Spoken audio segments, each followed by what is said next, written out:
अस्सलाम वालेकुम। होंडुरास। आज की इस वीडियो में हम इस छोटे कंट्री को जानेंगे। तो सबसे पहले हम चलते हैं जरा नक्शे पर और इसको जानते हैं। होंडुरास अपना बॉर्डर शेयर करता है ग्वाटेमाला से, निकारागुआ से और एल सल्वाडोर से।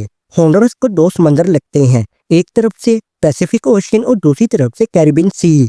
अगर हम यहाँ पर देखें तो यहाँ पर हमें नजर आ रहा है मॉस्किटो कोस्ट।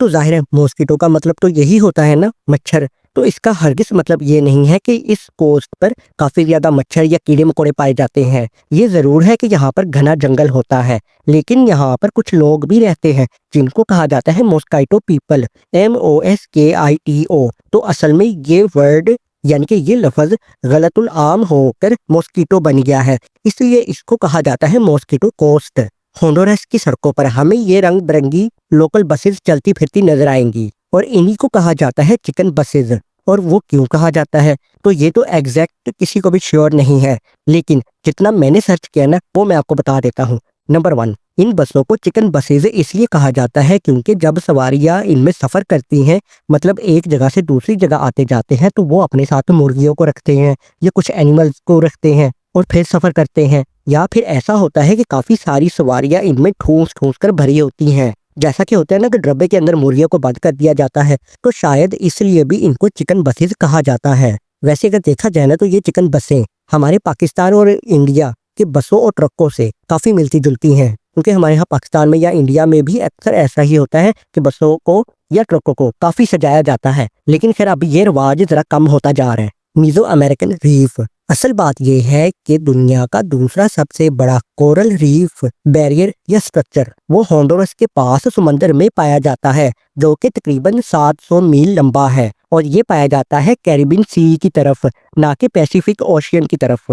अब ये कोरल रीफ क्या होता है, खैर ये तो एक अलग से टॉपिक है, पर अभी के लिए मोटा मोटा मैं आपको ये बता दूं, जो आप अपनी स्क्रीन पर देख रहे हो ना, इसको हम बोलते हैं कोरल रीफ स्ट्रक्चर। ये असल में कुछ मेरीन लाइफ की वजह से यानी कि कैल्शियम कार्बोनेट की वजह से ये बनता है समंदर के अंदर, तो इसको हम बोलते हैं कोरल रीफ स्ट्रक्चर। तो अब हम वीडियो में आगे चलते हैं। Ancient Maya city of Copan. किसी जमाने में होंडुरास में माया सिविलाइजेशन भी रहा करती थी। अब इसका मतलब क्या है, जैसा कि इजिप्ट मतलब मिस्र में फिरौन होते थे ना, और वो क्या करते थे कि उन्होंने अपने लिए पिरामिड्स को भी बनाया, जिनको हम बोलते हैं ग्रेट पिरामिड्स ऑफ गिजा। इसी तरीके से इस माया सिविलाइजेशन ने भी काफी सारे स्ट्रक्चर्स बनवाए थे इधर, जिनमें से कुछ आज भी मौजूद हैं, और ये स्ट्रक्चर्स तकरीबन आज से 2-3 हजार साल पुराने माने जाते हैं। 2011 में होंडुरास में घरों में स्मोकिंग करना भी बैन कर दिया गया था, मतलब घरों में सिगरेट नहीं पी सकते। वो इस तरीके से कि अगर कोई घर में सिगरेट पिए और उसका फैमिली मेंबर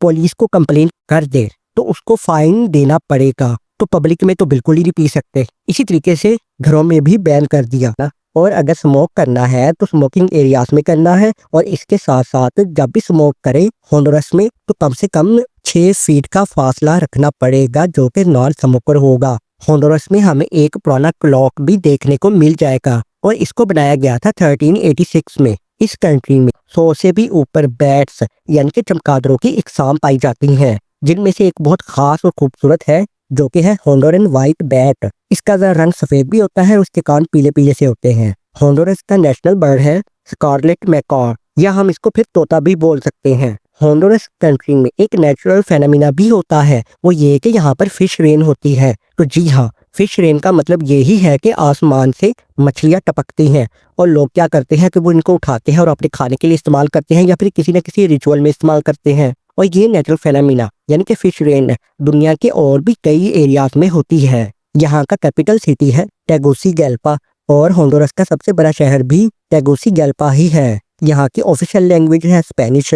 होंडुरास के रहने वाले लोगों को बोला जाता है होंडुरन्स, और होंडुरास की करेंसी है होंडुरन लेम्पायरा। और अब बिल्कुल आखिर में हम होंडुरास के फ्लैग यानी कि झंडे का मतलब भी समझ लेते हैं। होंडुरास के फ्लैग में हमें ऊपर और नीचे ब्लू कलर की पट्टियां मिल जाती हैं। असल में ये रिप्रेजेंट करते हैं समंदर को, एक कैरिबियन सी और एक पैसिफिक ओशियन को, क्योंकि इसको दो तरफ से समंदर लगता है इसलिए। और जो व्हाइट पट्टी है ना वो रिप्रेजेंट करती है पीस यानी कि अमन को, और जो इसमें हमें 5 तारे नजर आ रहे हैं ना, ये रिप्रेजेंट करते हैं 5 ओरिजिनल सेंट्रल अमेरिकन प्रोविंस को, यानी कि होंडुरास को, एल सल्वाडोर को, निकारागुआ और ग्वाटेमाला। ये 5 सितारे इन 5 प्रोविंस को रिप्रेजेंट करते हैं, जो कि सेंट्रल अमेरिका में है, क्योंकि ये Honduras country central America region में है इसलिए। तो चलिए, अगर आपको ये वीडियो अच्छी लगी हो तो इसको लाइक कर सकते हो और इसी तरह की और वीडियोस देखने के लिए आप मेरे चैनल को भी विजिट कर सकते हो। तो मिलते हैं नेक्स्ट वीडियो में, तब तक के लिए अल्लाह हाफिज।